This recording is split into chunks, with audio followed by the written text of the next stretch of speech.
बीच में नौका है, ऐसी डावाडोल हो रही है, कभी रिवर्स, कभी आगे, कभी पीछे, कभी आगे, कभी पीछे। समस्या सबसे बड़ी हमारे साथ यही हो रही है कि हम अपने मन को कंट्रोल नहीं कर पा रहे हैं। बहुत आसान है, बहुत आसान है ज्ञानियों, बहुत आसान है इन पौद्गलिक वस्तुओं को कंट्रोल कर लेना। बहुत आसान है। कुछ नहीं हुआ, बटन बंद कर लिया, प्लग निकाल दिया, छोड़ दिया, वो ठंडी हो जाएगी, शांत हो जाएगी। पर मन, ना हम मन को निकाल पा रहे हैं, ना मन से कुछ निकाल पा रहे हैं।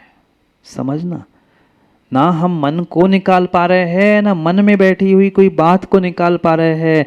ये बहुत बड़ी समस्या आज मात्र किसी एक दो नहीं, अधिकांश हर इंसान के साथ यही समस्या है।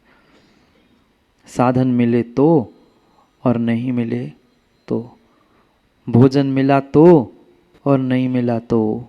जिनको भोजन मिला है उनके लिए दवाई खानी पड़ रही है भोजन पच जाए, और जिनको नहीं मिल रहा है वे भी दवाई खा के निकाल रहे कि चलो दवाई से ही पेट भर देंगे। समस्या दोनों तरफ है, समस्या दोनों तरफ है। जिनको मिल चुके हैं साथी वो भी समस्या में है, जिनको नहीं मिले हैं वे भी समस्या में है। समस्या बाहर नहीं है, समस्या बाहर नहीं है, विश्वास मानना, समस्या बाहर नहीं है, समस्या इस तट पे ही है। हम आरोपित हमेशा सामने वाले तट पे करते हैं कि वह सामने परिस्थिति ऐसी थी, महाराज जी क्या करते, सामने वाला ही ऐसा कर रहा था। नहीं, समस्या सामने तट पे नहीं है, इसी तट पे जहां मैं खड़ा हूं, और जहां मैं खड़ा हूं नहीं, मैं ही सबसे बड़ी समस्या है। हकीकत दिलीप जी यही है, सबसे बड़ी समस्या संसार में मैं नहीं, अपने आप बैठा हुआ आपका मन है। सब कंट्रोल में हो सकता है, सब वश में हो सकता है, सबको समझाना आसान है। मन नहीं समझाते घर परिवार के एक एक सदस्य को, आज नहीं कल मान जाता है, कल नहीं परसों मान जाता है। पर उन सबके साथ रहते रहते क्या मैं मान पाया अपनी आपकी बात? क्या आज तक कर पाया मैं सही चुनाव? नहीं है, नहीं है, नहीं है। जहाँ जहाँ ये दो तट की स्थिति है, जहाँ अनिर्णय की भूमि है, चुनाव की स्थिति है, वहाँ तनाव खिंचाव बना ही रहता है, बना ही रहता है। अरे छोटा सा स्कूल कॉलेजों में होते हैं, मंदिरों के भी होते, तो कैसी खींचातानी, और नहीं भी हो मन में तो कितने विकल्प बने रहते हैं। फिर ये तो जीवन मरण का चुनाव था, इस तट उस तट का चुनाव था, संसार और संसार से पार होने का चुनाव था, अधर्म का धर्म का चुनाव था, पाप और पुण्य का चुनाव था, परमात्मा और आत्मा का चुनाव था। हम दोनों जगह से फेल हो गए, हम दोनों जगह से फेल हो गए, दोनों जगह से फेल हो गए। ना हमने आज तक परमात्मा को चुना, ना हमने आज तक अपने आत्मा को चुना। किसको चुन पाए, किसको चुन पाए? माँ बोलो ना, आज तक ना हमने अपनी आत्मा को चुन पाए, ना हम आज तक परमात्मा का चुनाव कर पाए। हम कहीं के नहीं बचे, कहीं के नहीं बचे, कहीं के नहीं बचे। उसको पकड़ने के चक्कर में इधर से छूट गए, और इधर से छूटे ही गए थे, सो वहाँ भी नहीं पहुँचे और यहाँ भी नहीं पहुँचे। कैसे इंसान की ये डावाडोल स्थिति है। पुनः पुनः जैसे ही छोड़ने का निर्णय करता हूँ कि नहीं, मुझे तो उसी धर्म मार्ग पर आगे बढ़ना है, मुझे तो अपने मन को वश करना है, पुनः एक बार मन धक्का मारता है, पुनः भी इंद्रियों के विषय सामने आते हैं, और पुनः लगता है क्या पता स्वर्गों में वो मिलेगा कि नहीं, मोक्ष में भी सब कुछ मिलेगा कि नहीं मिलेगा, मेरे से कोई बात करने वाला होगा कि नहीं, वहाँ रहने पर स्थान कैसे होगा, भोजन क्या मिलेगा, और पता नहीं पता नहीं पता नहीं कितनी सारी बातों को लेकर पुनः हमारा दिमाग, पुनः हमारा मन खराब हो जाता है।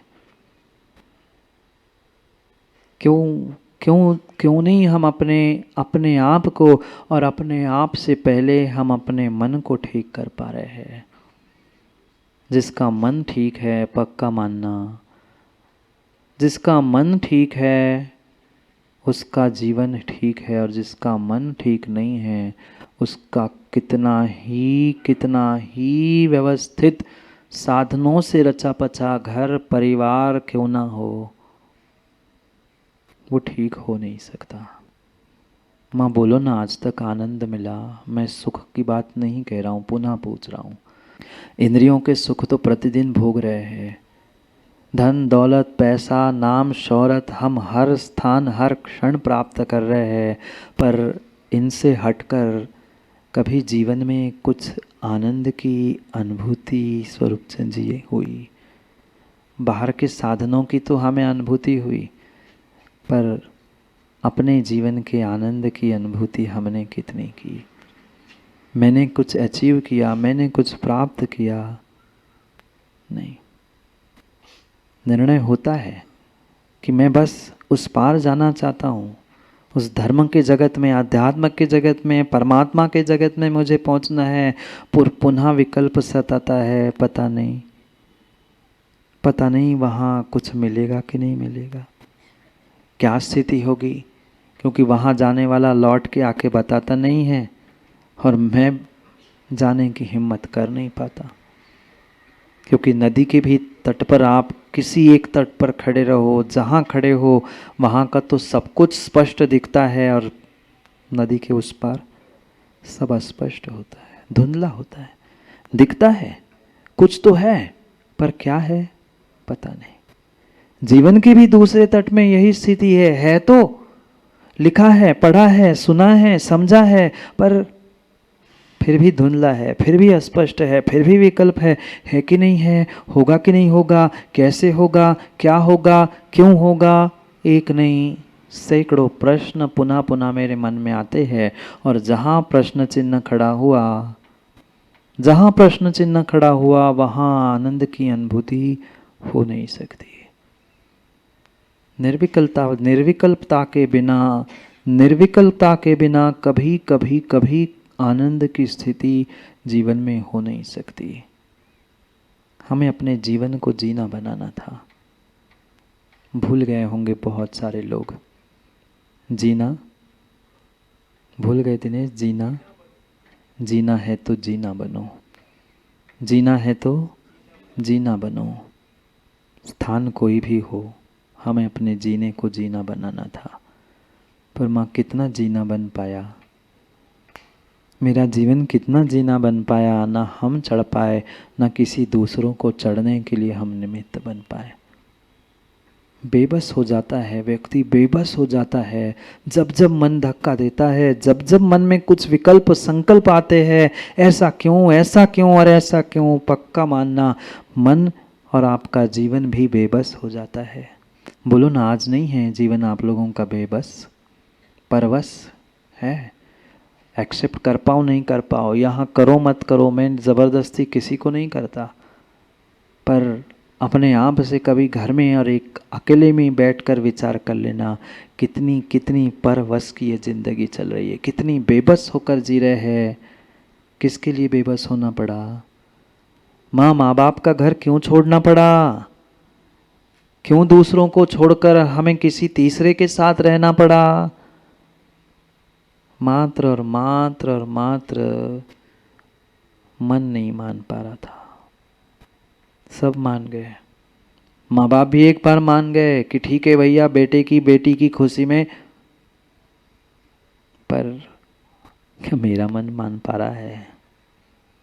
नहीं। अगर मेरा मन नहीं मान पा रहा, मैं अपने मन को वश नहीं कर पा रहा हूँ, मन के भी वश में हूँ, तो पक्का मानना मैं परवश हूँ और बेबस हूँ। कितनी परवश की दशा माँ, सुखदायक है ना, सुखदायक है ना परवश व दशा? नहीं है, मानो नहीं मानो, पर हकीकत यही है। पुनः पुनः मन कहता है नहीं यार, रहने तो दो, फिर देखेंगे क्या होता है छोड़ने से। पता चला वहाँ जाके भी कुछ नहीं मिला, तो जो है जैसा है, यही मस्त मौजी में मस्ती में जी रहे हैं, मौज चल रही है, क्या करना है छोड़कर। छोड़ पा नहीं रहा है और अगला कुछ मिल पा नहीं रहा है। बीच की स्थिति में है, बीच की स्थिति में है। और जहाँ बीच की स्थिति होती है वह हमेशा हमेशा ही खतरनाक होती है, हमेशा ही खतरनाक होती है। बीच की स्थिति में नहीं कि इस पार हो कि उस पार हो, कि इस पार हो कि उस पार हो। अगर बीच की ये डावाडोल की स्थिति है, चुनाव करने की या निर्णय की स्थिति है, तो पक्का है तुम कहीं भी पहुंचने वाले नहीं है, कहीं भी पहुंचने वाले नहीं है। कहाँ तक पहुंचे आज, कहाँ तक पहुंचे आज? कहीं पहुंच पाए? नहीं पहुंच पाए, नहीं पहुंच पाए। जैसे जैसे कोई पापी, जैसे कोई पापी 24 घंटा पापों में लगा है, क्या ऐसा पाप कर पा रहे हो हिम्मत तो उतना खुल के 24 घंटा करो पाप, वो भी नहीं कर पा रहे महाराज जी। लोक लाज है, दुनिया क्या कहेगी, कौन क्या कहेगा, फिर छोड़ दो पाप। नहीं महाराज जी, छोड़ भी नहीं पा रहे और पकड़ भी नहीं पा रहे, कैसी विडंबना है। ऐसा नहीं है, ऐसा ही है। करो ना फिर पापियों जैसा खुल के पाप, पाप भी नहीं कर पा रहे हैं, फिर छोड़ दो, छोड़ भी नहीं पा रहे हैं, ना पकड़ पा रहे हैं ना छोड़ पा रहे हैं। ये सबसे खतरनाक स्थिति मन की चल रही है, सबसे खतरनाक स्थिति जीवन की चल रही है। करूँ तो क्या करूँ, ना इस पार पहुंच पा रहा हूँ, ना उस पार पहुंच पा रहा हूँ, ना पाप छोड़ पा रहा हूँ, ना पाप को पूरा पकड़ पा रहा हूँ। दुनिया को दिखाने के लिए तो बहुत बड़ा धर्मात्मा, बहुत बड़ा पुण्यात्मा मैं हूं, और अपनी नजरों में कितना पुण्यात्मा और कितना धर्मात्मा हूं, अपने आप से ही पूछना, अपने आप से पूछना, अपने आप से पूछना। क्योंकि दूसरों से पूछना, दूसरों से उत्तर प्राप्त कर लेना, दूसरों से अपनी मन की बात कहला लेना बहुत आसान है, पर अपनी बात अपन स्वयं स्वीकार कर लेना उतना ही कठिन है, उतना ही कठिन है, उतना ही कठिन है। क्योंकि ये जो भी राग द्वेष हो रहा है, जो भी राग द्वेष हो रहा है, तेरा मेरा अपना पराया, इन जो भी साधनों में राग द्वेष हो रहा है, ज्ञानियों विश्वास मानना, मात्र इन सबका राजा मुखिया सूत्रधार अगर कोई है तो अंदर बैठा हुआ मन है, अंदर बैठा हुआ मन है। मैं नहीं मानूंगा, नहीं मानूंगा कि राग द्वेष महाराज हमारा नहीं हो रहा है। आप कितनी ही वैराग्य की बातें कह लेना, पर पंचम काल का इंसान है, राग द्वेष से परे, राग द्वेष से परे सामान्य रूप से होना संभव नहीं है। करना ही है तो कुछ विशेषता को प्राप्त करना होगा, उन विशेष पर्यायों को प्राप्त करना होगा, मुनिराज बनना होगा, गृह त्यागी बनना होगा, कुछ ना कुछ तो पुरुषार्थ करना होगा उस राग द्वेष के परसेंटेज को कम करने के लिए। यहाँ तो आचार्य देवसेन स्वामी आराधना सार में मुनिराजों को ही समझा रहे हैं। जब मुनिराजों के लिए इतने कठोर शब्दों में समझाया जा सकता है, फिर श्रावकों आप विचार तो करो कि आपकी क्या स्थिति होती होगी।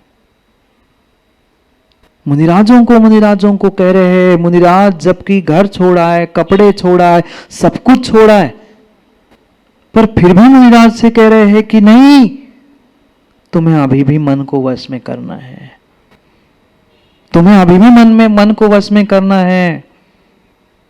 क्यों? क्योंकि मन सहित होती, जब जब ये मन सहित स्थिति होती है, जब जब ये मन सहित स्थिति होती है, कहीं न कहीं राग द्वेष के विकल्प आने की संभावना है। अंतर इतना है कि उनकी संजलन कषाय है, 48 मिनट में वे ठीक कर लेते हैं। आपकी तो अनंतानुबंधी प्रत्याख्यान अप्रत्याख्यान कौन सी है? प्रश्न चिन्ह है, प्रश्न चिन्ह है, प्रश्न चिन्ह है। इसलिए श्रावकों आप भी समझो, मुनिराजो आप भी समझो, क्योंकि ग्रंथ आपके सामने रखे हैं। पढ़ेंगे हम 64 और 65 नंबर के श्लोक को, पढ़ेंगे 64-65 नंबर के श्लोक में पहले ही संबोधन देकर कह रहे हैं, हे क्षपक, हे मुनिराज, तुमने बहुत पुरुषार्थ किया, ये दिगंबर भेष धारण कर लिया, ये सब कुछ उत्कृष्ट कार्य तुमने कर लिया है, पर किंचित भी अगर मन में राग द्वेष है तो काम बिगड़ जाएगा। उपशम भाव ले आओ, उपशम भाव ले आओ। अपने उस राग द्वेष को कम करने का प्रयास करो। क्योंकि मन का निग्रह किए बिना, मन को जीते बिना, मन को समाप्त किए बिना कभी आत्मा परमात्मा बन नहीं सकती। कभी आत्मा परमात्मा बन नहीं सकती। कभी इस तट से उस तट पर तुम जा नहीं सकते। आत्मा को परमात्मा बनाना है तो मन चाहिए, और आत्मा को परमात्मा बनाना है तो मन निकालना भी चाहिए। दोनों बातों को समझना। मन के अभाव में आत्मा परमात्मा नहीं बन सकती, और मन के साथ में भी आत्मा परमात्मा नहीं बनती। कोई असंगी जीव परमात्मा बन ही नहीं सकता, और संगी बनने के बाद भी मन को साथ ले जाकर परमात्मा नहीं बन सकता। परमात्मा बनने के लिए 14वें गुण स्थान 13वें गुण स्थान में उस मन को छोड़ना ही पड़ता है। बिना मन के परमात्मा नहीं होता, और मन के साथ भी परमात्मा नहीं होता।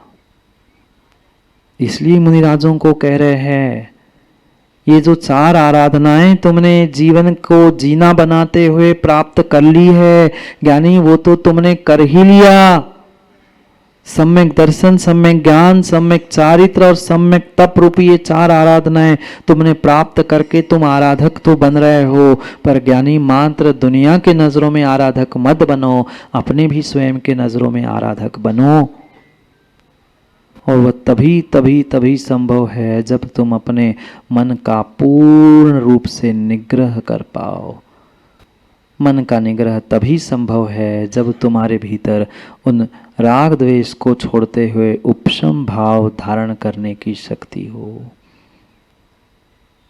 पढ़ते हैं श्लोक को।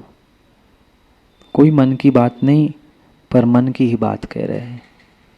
मैं अपने मन की बात नहीं, देवसेन स्वामी जो मन को जीतने की, वश करने की बात कर रहे हैं, उसे यहाँ समझा रहे हैं। अपा परम पहो हवई, आत्मा ही परमात्मा होता है। आत्मा ही परमात्मा होता है, आत्मा ही परमात्मा होता है। इस तट से उस तट पर, इस पार से उस पार, यही आत्मा पहुंचने वाली है। उसके लिए ये शरीर, इंद्रिया, मन रूपी नौका आवश्यक है। पर नौका में ही बैठे रह जाओगे, जो इस नौका को इस तट पर तुमने बांध के रखा है उसको नहीं छोड़ोगे, तो पक्का मानना उस पार आप परमात्मा बनने के लिए नहीं पहुंच सकते। नहीं पहुंच सकते। ये सुंदर दोनों तट है, पर जब तक हम वहां नहीं पहुंचेंगे तब तक वहां की अनुभूति नहीं कर सकते।